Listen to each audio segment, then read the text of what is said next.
Hello everyone, welcome to the online chemistry developed by Sri Mahavir International School, Kishangarh, Renwal. Myself Rakesh Yadav, PGT Chemistry. Students, in the last video, that is part 7, we have discussed about moles and number of moles calculation. In this lecture, we are going to study for about calculation of concentration of the solution. Children, what is concentration? Concentration is the quantity of solute in a given volume of solution. Is that clear?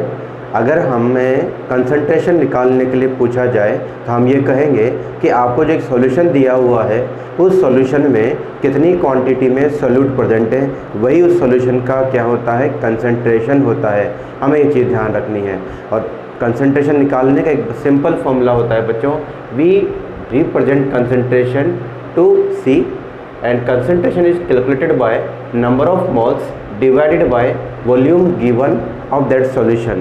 जब हमें उस solute का moles पता हो तो उसमें जब volume का डिवीज़न देते हैं हम लोग, तो जो क्वांटिटी हमारे पास निकल के आती है वही हमारी कंसंट्रेशन है. Children, concentration of the solution is calculated in 3 forms. 3 forms में हम उस सॉल्यूशन की कंसंट्रेशन को कैलकुलेट करते हैं. पहला जो टेक्निक होता है बच्चों वो होता है वेट बाय वॉल्यूम कंसंट्रेशन. दूसरा होता है हमारे पास में weight by weight calculation of concentration and third one is volume by volume calculation of concentration. इसका मीनिंग क्या है? W/V का मतलब यह है बच्चों कि आपका 100 ml का कोई सॉल्यूशन है, उस 100 ml सॉल्यूशन के अंदर कितनी क्वांटिटी में, कितने ग्राम में सॉल्यूट प्रेजेंट है. तो ये जब कैलकुलेशन निकल के आती है तो वो होती है हमारे पास में wait by volume concentration. Is that clear children? हमें ध्यान रखना है कि आपके 100 ml ऑफ सॉल्यूशन में कितनी क्वांटिटी में सॉल्यूट प्रेजेंट है. That concentration is known as weight by volume concentration. Similarly 100 gram of solution have how much quantity of solute. तो 100 ग्राम हमारे पास में कोई सॉल्यूशन है, उसके अंदर ग्राम क्वांटिटी में कितना सोल्यूट प्रेजेंट है. In that case we called it weight by volume of concentration. Okay children.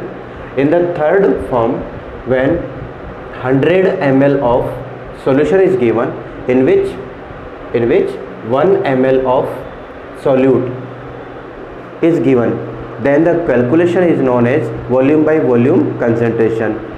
In this form the solvent and the solute both are in liquid form.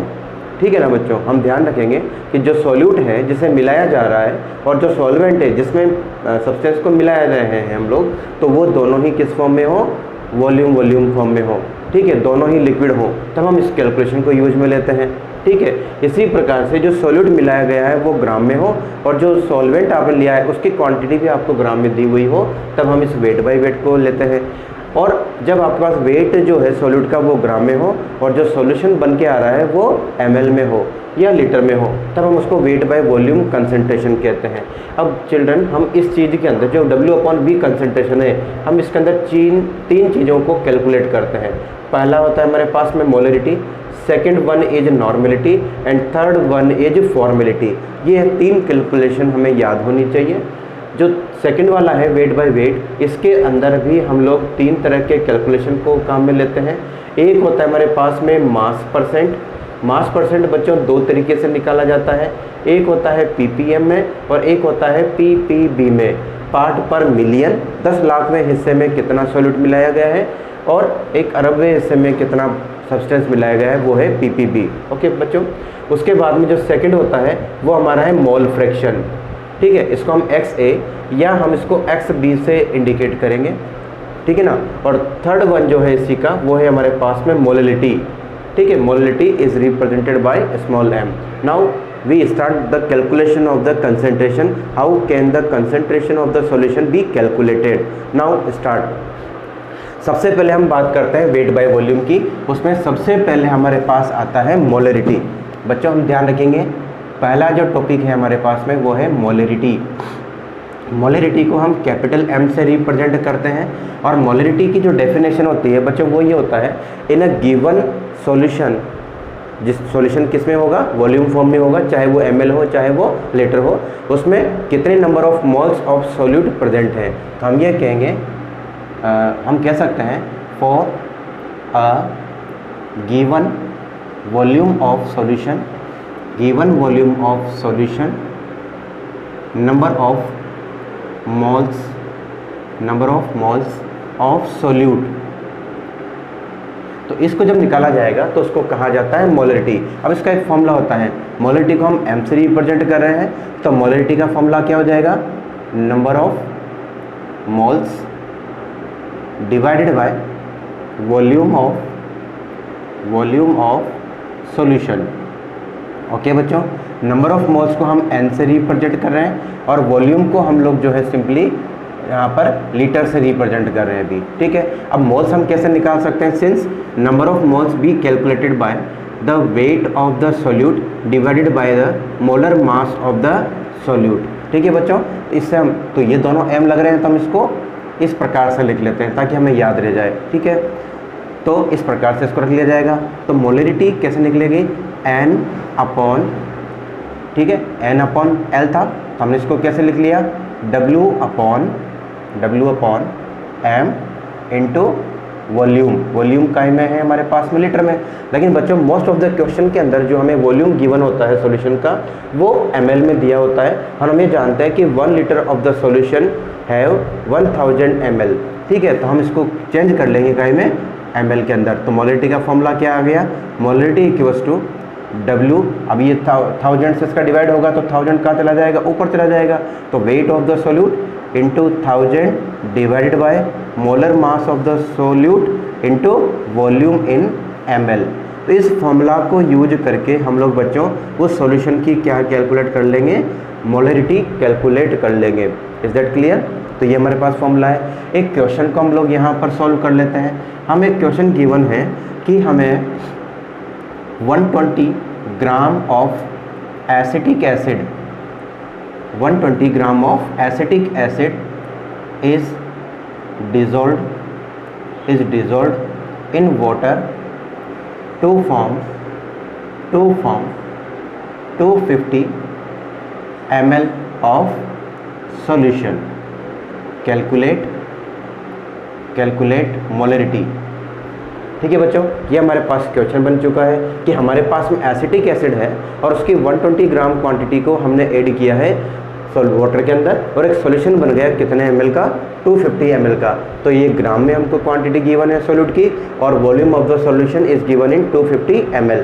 Now the solution, तो solution निकालने का formula क्या था, molarity equals to weight of the solute into 1000 divided by molar mass of the solute into volume of the solution in ml। ये हमारे पास formula था। Wait कितना है इसका, 120 ग्राम है, 1000 की जगह 1000 हो जाएगा। अब एसिटिक एसिड का मोलर मास हमें निकालना आना चाहिए, ठीक है बच्चों। वैसे सिखाया हुआ है हमने लास्ट वीडियो में, जो 4th और 5th वीडियो था वहाँ पे। कैसे निकलेगा, यहाँ पर 2 कार्बन है, एक कार्बन का एटॉमिक मास 12 होता है तो 2 का कितना हो गया, 24। तो दोनों कार्बन का 24 हो गया। 4 हमारे पास में हाइड्रोजन है तो इसका 4 हो गया। और ऑक्सीजन का हमारे पास एक ऑक्सीजन का होता है, कितना होता है, एटॉमिक नंबर कितना होता है ऑक्सीजन का, 8, इसका डबल कितना होगा 16, एक ऑक्सीजन का 16, 2 का कितना हो गया 32। हम इन सबको ऐड कर लेंगे तो ये वैल्यू हमारे पास निकल के आ जाएगी 60 ग्राम में, ठीक है। तो ये हमारे पास में इसका मोलर मास आ गया। तो ये मोलर मास कितना आ चुका है 60 इंटू वॉल्यूम ml में कितना है 250। हम इसको सॉल्व आउट कर लेंगे। 250 ये 4 है, ये हमारे पास आ गया 2, तो ये आ चुका है हमारे पास में 8 molar. The concentration of the solution becomes 8 molar. हम इसकी यूनिट जरूर लगाएंगे, विदाउट यूनिट हमारा क्वेश्चन जो है वो गलत माना जाएगा, मार्क्स कट जाते हैं उसके। तो इस तरह से हम लोग क्वेश्चन को सॉल्व कर लेंगे। एक क्वेश्चन जो है मैं आपको घर के लिए होमवर्क में दे देता हूँ, जो कि आप लोग सॉल्व करेंगे, इसी पैटर्न पे ही है। उसके अलावा हम ढेरों क्वेश्चन कर सकते हैं। क्वेश्चन क्या है हमारे पास में, क्वेश्चन ये है कि आपको यहाँ पर 49 gram of H2SO4 when dissolved in water to form 500 ml solution. Calculate calculate molarity. Same इसी पैटर्न पे हमको ये क्वेश्चन सोल्व करना है। आपको इसके लिए रिक्वायर्ड होगा कि जो आपको सोल्यूट दिया हुआ है वो है H2SO4। तो सबसे पहले आप H2SO4 का मोलर मास कैलकुलेट कर लेंगे और उसी फॉर्मूला में इसको डाटा को डाल करके क्वेश्चन को सॉल्व आउट करेंगे। बाकी सारा डाटा यहाँ पर गिवन है। तो ये हमारे पास पहला टॉपिक आता है मोलरिटी का। ठीक है बच्चों, now we are moving to the next topic that is normality. बच्चों अब हम बात करने वाले हैं नॉर्मेलिटी की, वो भी हमारा वेट बाय वॉल्यूम कंसंट्रेशन का ही फॉर्म है। जरा देखते हैं, सेकंड टॉपिक आता है हमारे पास में normality. Normality it is represented by N, capital N से इसको रिप्रेजेंट किया जाएगा। सेम डेफिनेशन है, बस जहाँ पर हमने नंबर ऑफ मोल्स लिए थे उसकी जगह पर हम नंबर ऑफ इक्विवेलेंट्स लेते हैं। ठीक है, तो नंबर ऑफ इक्विवेलेंट्स लेंगे। तो normality is calculated by N equals to number of equivalent of solute divided by volume of solution. ठीक है, अब नंबर ऑफ इक्विवेलेंट जो है हम लोग किसी सॉलिड के सेम उसी तरीके से निकालेंगे जैसे नंबर ऑफ मोल्स निकाल लेते। तो नंबर ऑफ मोल्स निकालने का फॉर्मूला था वेट बाय मोलर मास। इसी तरह से number of equivalents of solid निकाला जाएगा तो वहाँ पर उसका जो वेट होगा divided by its equivalent weight. तो n कैसे निकलेगा, n इक्वल्स टू वेट को हम लोग इस तरह लिख लेते हैं, वेट किसका है, ये सॉल्यूट का, ये वेट किसका होगा, सॉल्यूट का होगा, divided by its equivalent weight, ये भी किसका है, सॉल्यूट का है। ठीक है ना, इनटू वॉल्यूम। अभी वॉल्यूम काय में है सॉरी, अभी वॉल्यूम हमारे पास काय में है, लीटर में है। मोस्ट ऑफ द केस में हमको वॉल्यूम ml में गिवन होता है, इसलिए हम इसको ml में चेंज कर लेंगे। तो हम क्या लिखेंगे, n इक्वल्स टू वेट, अब बार बार लिखने की आवश्यकता नहीं, आप समझ जाएंगे, weight into 1000 divided by equivalent weight of solute into volume हम काय में ले लेंगे, ml में ले लेंगे। ये हमारे पास में फॉर्मूला हो जाएगा। अब बात ये आती है बच्चों कि उस सॉल्यूट का इक्विवेलेंट वेट कैसे निकलेगा। बहुत सिंपल कंसेप्ट है, इक्विवेलेंट वेट, ये फॉर्मूला याद रखेंगे हम लोग, equivalent weight of solute be calculated by the molecular weight या मोलर मास बोल सकते हैं, मोलर मास ऑफ सॉल्यूट, जो भी आपके पास सॉल्यूट है मोलर मास हम निकालना सीखा था, डिवाइडेड बाय एक्स। ये एक्स क्या चीज़ है बच्चों, एक्स में भी अगर वो सॉल्यूट आपका कोई एसिड है तो ये number of H+ ion transferred उनका फिगर होगा, ये कितने H+ वो दे सकता है। अगर वो कोई बेस है तो वो बेस क्या होते हैं, जो हाइड्रोक्साइड आयन देते हैं, तो वो कितने OH आयन दे सकते हैं, वो हो जाएगा हमारे पास में X हो जाएगा। इसी प्रकार से अगर कोई मेटल है तो वो मेटल की वैलेंसी कितनी है, वैलेंसी का मतलब है वो हाउ मैनी इलेक्ट्रॉन्स वो दे सकता है। जैसे फॉर एग्जांपल सोडियम मेटल है तो सोडियम मेटल के आउटर शेल में 1 इलेक्ट्रॉन होता है, तो इसके लिए X कितना हो जाएगा, 1 हो जाएगा। सिमिलरली मैग्नीशियम मेटल है तो मैग्नीशियम जो है हमारे सेकंड ग्रुप में आता है तो उसकी वैलेंसी होती है 2। इसका मतलब ये हुआ कि वो 2 इलेक्ट्रॉन लूज कर सकता है, तो उसके लिए X कितना हो जाएगा, 2 हो जाएगा। एल्यूमिनियम जो है वो थर्ड ग्रुप में आता है तो हम उसको कह सकते हैं कि उसके लिए X की वैल्यू कितनी हो जाएगी, 3 हो जाएगी। तो X जो है हमारे पास में क्या हो सकता है, उसकी वैलेंसी भी हो सकती है। ठीक है ना, तो number of H+ ion, number of OH- ion और वैलेंसी जो है ये हमारा क्या हो जाएगा, X हो जाएगा, जो कि आपकी प्रैक्टिस से और ज़्यादा इम्प्रूव हो जाएगा। इस प्रकार से हम इसको सॉल्व आउट कर लेते हैं। ज़रा एक क्वेश्चन कर लेते हैं हम लोग, सेम उसी पैटर्न पर। ये क्वेश्चन क्या है हमारे पास में, हमें गिवन है 30 gram of acetic acid, same वही क्वेश्चन ले लेते हैं हम लोग, 30 gram of acetic acid dissolved in water to form 200 ml of solution। 200 ml solution बना दिया, हमको उसकी क्या कैलकुलेट करनी है, नॉर्मेलिटी कैलकुलेट करनी है। सॉल्यूशन पे आ जाते हैं हम लोग, इसका हमारा मेन फॉर्मूला ये था, अब इसी फॉर्मूला पे चलते हैं। तो n इक्वल्स टू क्या है, वेट ऑफ द सॉल्यूट कितना गिवन है हमें, 30 ग्राम। सॉल्यूशन का जो वॉल्यूम है वो ml में है इसलिए 1000 आएगा, तो ये 1000 हमने लिख लिया, डिवाइडेड बाय इक्विवेलेंट वेट। अब इक्विवेलेंट वेट हमको किसका निकालना है, एसिटिक एसिड का। बच्चों जरा ध्यान देंगे, एसिटिक एसिड को जब वाटर में डाला जाता है तो ये डिसोशिएट होता है इस प्रकार से। तो इसमें एक तो बनता है एसीटेट आयन और एक बनता है इसमें प्रोटॉन यानी H+ आयन। तो क्या बता सकते हैं हम, एसिटिक एसिड से नंबर ऑफ H+ आयन जो रिमूव हो रहे हैं उनकी नंबर कितनी है, 1 है। तो इसकी X की वैल्यू कितनी हो चुकी है, 1 हो चुकी है। चलो ठीक है। और एसिटिक एसिड का मोलर मास कितना होता है हमारे पास में, 60, जो भी लास्ट एग्जाम्पल में हमने देखा था। तो इक्विवेलेंट वेट हम लोग निकालना सीख लिया, equivalent weight of solute, molar mass कितना है इसका, X निकाल लें, इक्विवेलेंट वेट ऑफ सॉल्यूट, ठीक है, ये निकाल रहे हैं हम लोग। Solute is equal to molar mass कितना था इसका, 60। और बताइए इसके लिए X की वैल्यू कितनी आ चुकी है, 1, तो 60/1, तो 60 का 60 दे जाएगा, इनटू वॉल्यूम कितना है इसका, 200 ml, 1 ऊपर चला जाएगा तो इसका तो कोई फर्क पड़ेगा ही नहीं। हम इसको सॉल्व कर लेते हैं, 1 2 3 1 2 3, ठीक है ना। उसके अलावा 230 ये जो है 15, तो ये हमारे पास आ गया 15/6। तो इसकी जो वैल्यू है लगभग वो है 2 पॉइंट में कुछ है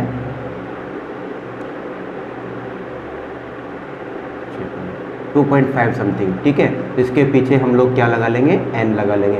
तो इसकी जो वैल्यू है वो हमारे पास कितनी आई है, 2.5 नॉर्मल। बच्चों ये हमारे पास आ जाता है। कभी कभी जो है क्वेश्चंस में ये भी पूछ लिया जाता है कि नॉर्मेलिटी और मोलरिटी में क्या रिलेशनशिप है।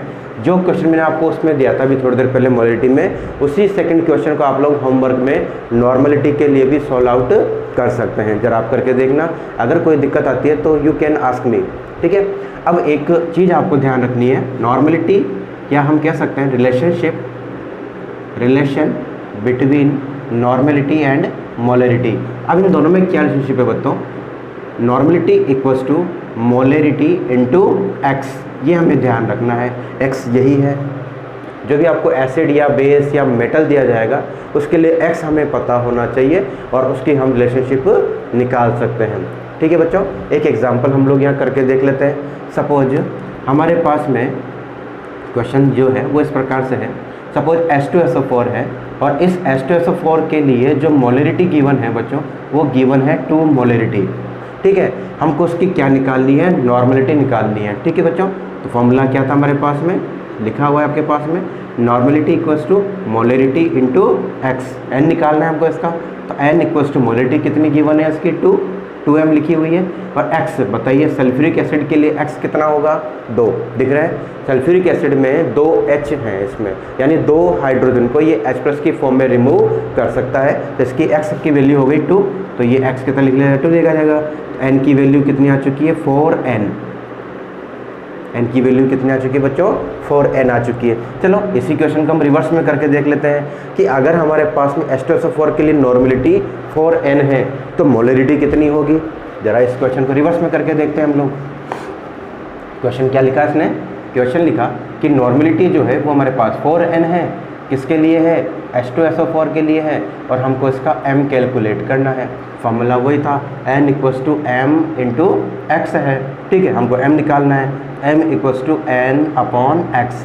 नॉर्मेलिटी कितनी गिवन है हमें, 4 गिवन है, x की वैल्यू कितनी है इसकी, 2 है, तो ये वैल्यू कितनी आ चुकी है, 2 मोलरिटी।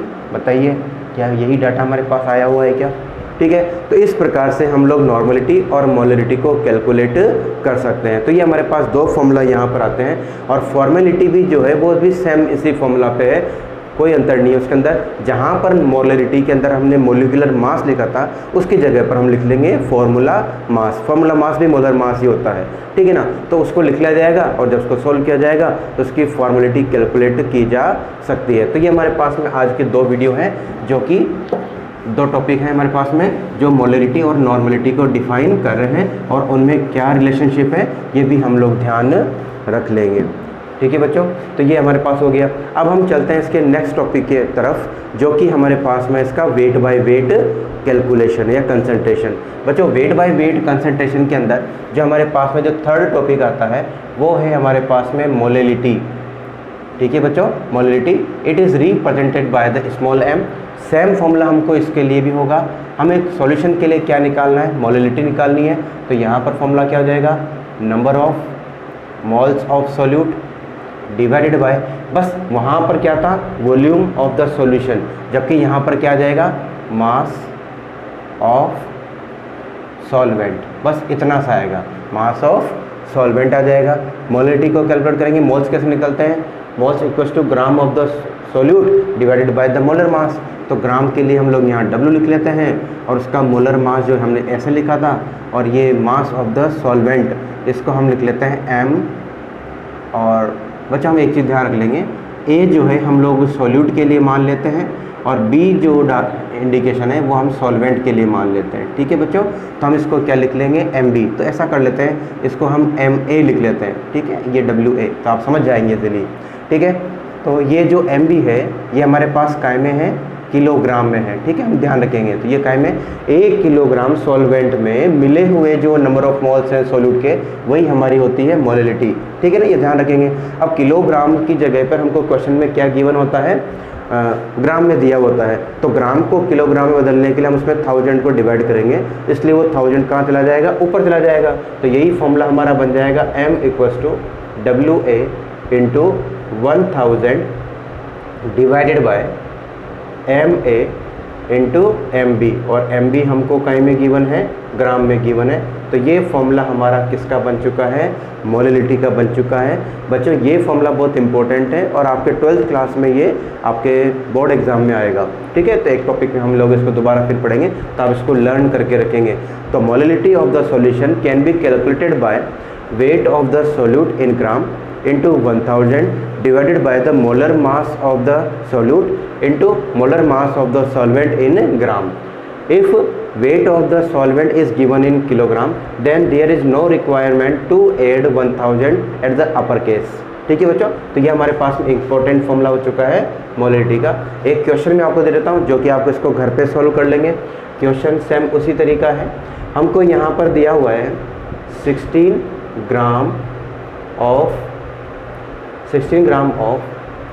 HCl, HCl की जगह हम लोग NaOH ले लेते हैं। 60 gram of NaOH is dissolved in water, dissolve in. अब इसकी जगह पे हम लिख लेते हैं 32 ग्राम ऑफ वाटर। ठीक है, तो सॉल्वेंट की हमको ग्राम में क्वांटिटी दी हुई है यहाँ पे of water. Then calculate molality. You can calculate the molality of the solution. ठीक है बच्चों, तो ये हमारे पास क्वेश्चन है, आपको सब कुछ गिवन है इसके अंदर। तो इस प्रकार से हम उसकी मोलिलिटी को कैलकुलेट कर लेंगे। तो ये आज के वीडियो में हमने मोलिलिटी के बारे में पढ़ लिया। अगले वीडियो में हम इसके आगे की ओर चलेंगे और मोल फ्रैक्शन की तरफ हम लोग इसमें आगे चलते हैं। ओके बच्चों।